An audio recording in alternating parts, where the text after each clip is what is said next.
سب دیکھنے اور سننے والوں کی خدمت میں محبت بھرا سلام۔ ناظرین، فضل الرحمان نے جو بل قومی اسمبلی اور سینٹ سے پاس کروایا، زرداری نے اسے کیوں ریجیکٹ کر دیا، آج اس پر بات کریں گے۔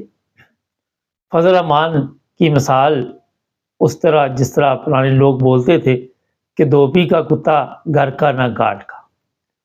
آج تک آپ نے دیکھ لیا کہ فضل الرحمان کو جس طرح استعمال کیا جاتا ہے، اور یہ استعمال بھی ہوتا ہے اپنے مفادات کی خاطر، ہر جگہ پہ اس کو جناب کسی نہ کسی لالچ میں کسی طریقے سے ہڈی ڈال کے تو مطمئن کرنے کی کوشش کرتے ہیں، اور اس نے جو اپنی ویلیو ہے پاکستان کی عوام میں، اور یا آپ یہ کہہ سکتے ہیں دوسرے ممالک میں بنانے کی بجائے اپنی ویلیو اتنی گرا دی ہوئی ہے کہ اب اس کو لوگ اچھی نظر سے نہیں سمجھتے۔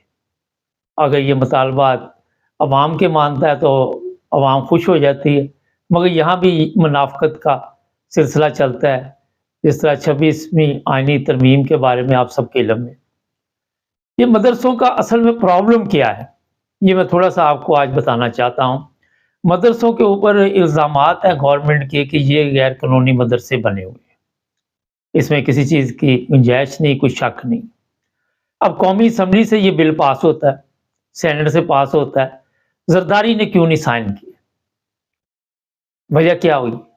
زرداری کو کس نے کہا جناب آپ نے کوئی سائن نہیں کرنے؟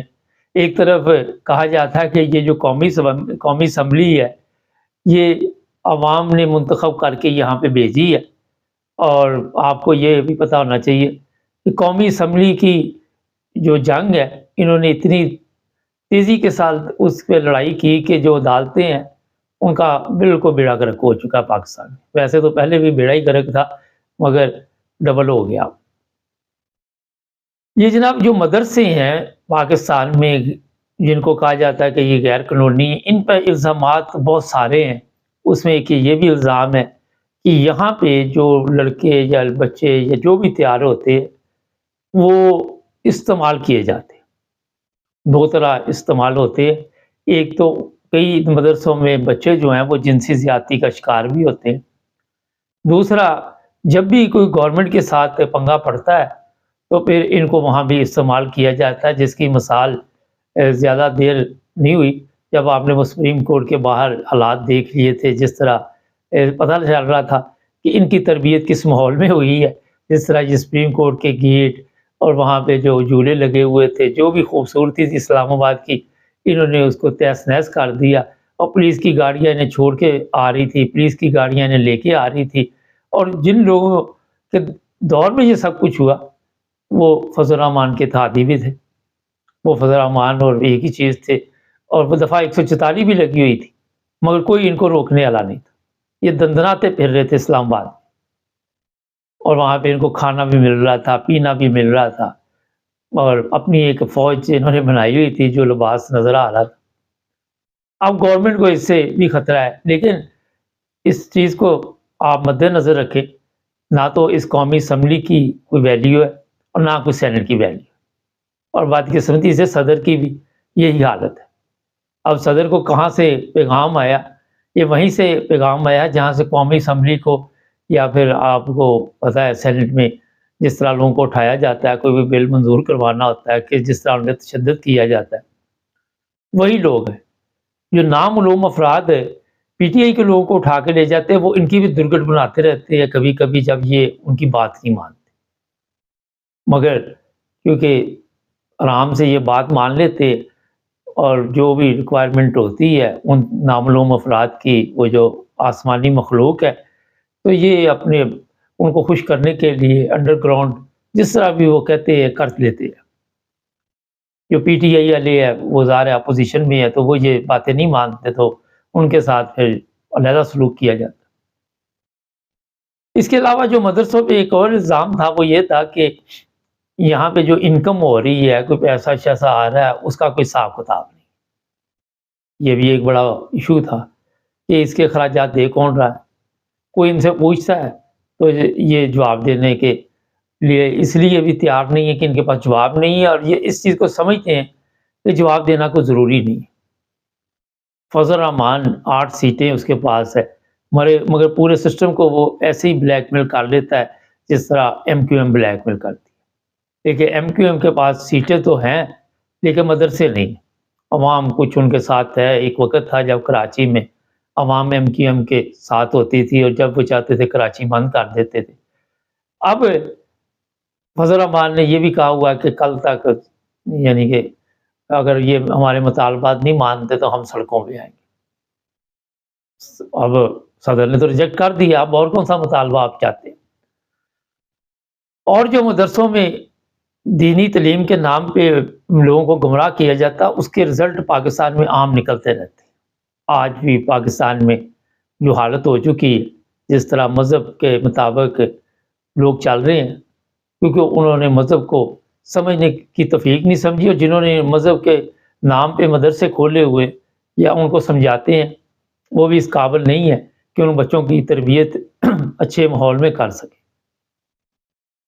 لوگ سمجھتے ہیں کہ آج دین کی تعلیم کے ساتھ ہی شاید بے شمار ایسے ہمارے سادہ لوگ ہیں، غریب لوگ ہیں، کہ قرآن میں پاک کی تعلیم دے دی تو یہ کافی ہے، اور دنیا کی تعلیم کی ضرورت نہیں ہے۔ حالانکہ آج دنیا کی اور دین کی تعلیم دونوں کی سخت ضرورت ہے۔ اگر دونوں میں آپ کسی جگہ بھی کمزوری دکھاتے ہیں تو وہاں پہ مکمل طور پر وہی حالت ہوگی جو ابھی تھوڑی دیر پہلے میں نے بتایا کہ سپریم کورٹ کے سامنے ہوئی تھی۔ اب فضل الرحمان کون سا راستہ اختیار کرے گا یہ بھی میں آپ کو تھوڑی دیر میں بتاتا ہوں۔ اور جو طاقتور لوگ ہیں، جو خلائی مخلوق ہے، وہ کیا مدرسوں کے اس بل کو پاس کرنے میں صدر کو دوبارہ کوئی ریکویسٹ کریں گے یا صدر دوبارہ اس پہ غور کرے گا؟ ناظرین، جو حالات پاکستان میں اس وقت بنے ہوئے ہیں، گورنمنٹ کو بھی پتہ ہے کہ ہمارا کوئی پتہ نہیں آج ہم ہیں یا کل ہیں یا نہیں ہیں، صبح ہو کل ہو نہ ہو، وہ جو فلم تھی وہی والا صاحب چل رہا ہے۔ تو اب کیا کیا جائے؟ وہ بھی کہتے چلو جتنی دیر پروٹوکول ملی ہے، بڑا مزہ آتا ہے پروٹوکول میں۔ کبھی آپ بیٹھے ہیں نا، جن کے پاس پیسے ہوتے ہیں، کوئی 4 پوائنٹ ڈالے پیچھے ڈالے لگے ہوں، کوئی 2-4 آگے ڈالے، کوئی بائک آ لے، کوئی پولیس آ لے، تو بڑا مزہ آتا ہے یار۔ کتنا یہ جتنی مریم کے ساتھ ہو وہ طلاق یافتہ عورتیں آپ نے دیکھی ہیں، وہ اسی میں خوش رہتی ہیں، ان کو یہ استعمال بھی کرتے ہیں۔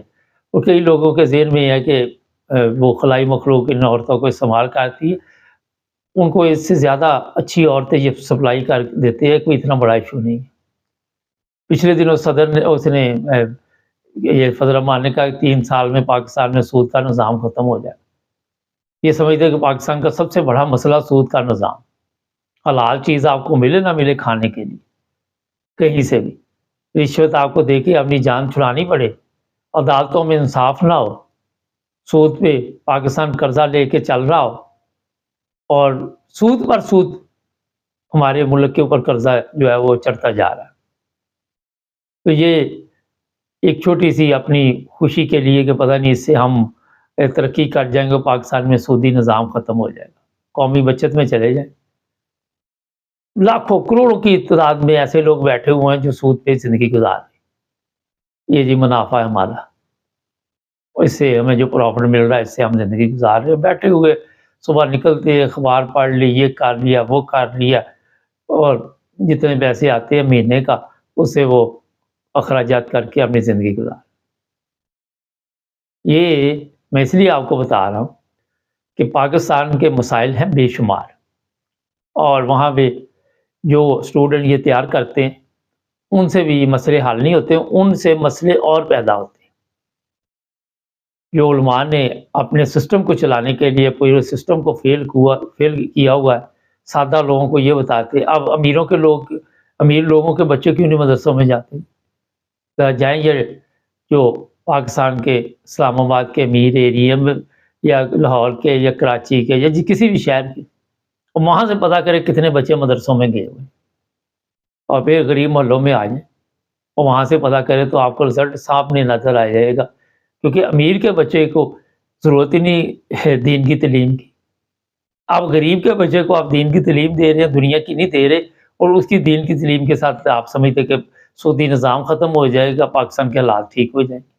سسٹم آپ نے سارا امیر لوگوں کے ہاتھ میں دیا ہوا، اور غریب امیر کے ساتھ صوفے پہ بھی نہیں بیٹھ سکتا، اس کی وہ کہتے ہیں نیچے بیٹھ جاؤ. اکثر آپ نے سوشل میڈیا پہ ایسی ویڈیو ہی دیکھی ہوگی کہ کوئی غریب بوڑھا آدمی ہے تو اس معاشرے میں یہ بھی توفیق نہیں ہے کہ وہ اگر کہیں کھانے میں بیٹھے ہوئے تو اسے نیچے کھانا دے دیتے ہیں. کرسیاں خالی پڑی ہوتی ہیں، وہ کرسی پہ اس کو نہیں کہتے بیٹھو. پتہ وجہ کیا ہے؟ وجہ کہ اس طرح ہماری انسلٹ ہوتی ہے، ہماری توہین ہوتی ہے. تو جس معاشرے میں اتنی برائیاں ہوں، اتنی بڑی بڑی آپ کہہ سکتے ہیں غیر اسلامی حرکات ہو رہی ہوں، اور جہاں پہ دور دور تک انسانیت کا نام و نشان نہ ہو، اخلاقیات کی ہماری یہ حالت ہے کہ مدرسوں کے علاوہ بھی دوسرے لوگوں کی بھی حالت دیکھ رہے ہیں، جس طرح سڑکوں پہ لڑائی جھگڑے، پولیس کے قابو بھی آ جائے، اس کے ساتھ کیا کیا ہوتا ہے وہاں. جب زنا کے اڈے پولیس اسٹیشنوں میں بنے ہوں، مدرسوں میں بنے ہوں، اس جگہ پہ بنے ہو جسے آپ خلائی مخلوق کہتے ہیں. پارلیمنٹ کے لوگ جو ہے وہ تماشبین ہو، سینٹ کے لوگ وہ جو ہے وہ شرابی کبابی اور تماشبین ہو. صدر پاکستان جس کا ریکارڈ پوری دنیا کو پتہ ہے، صرف پاکستانی لوگوں کو نہیں پتہ. صرف پاکستان میں جو سینٹ میں بیٹھے ہوئے ہیں جنہوں نے صدر بنایا ہے ان کو نہیں پتہ. یہ میں مذاق کے طور پہ آپ کو بتا رہا ہوں، سب کو پتہ ہے ان کی کرتوتوں کا کیا کرتوت ہے.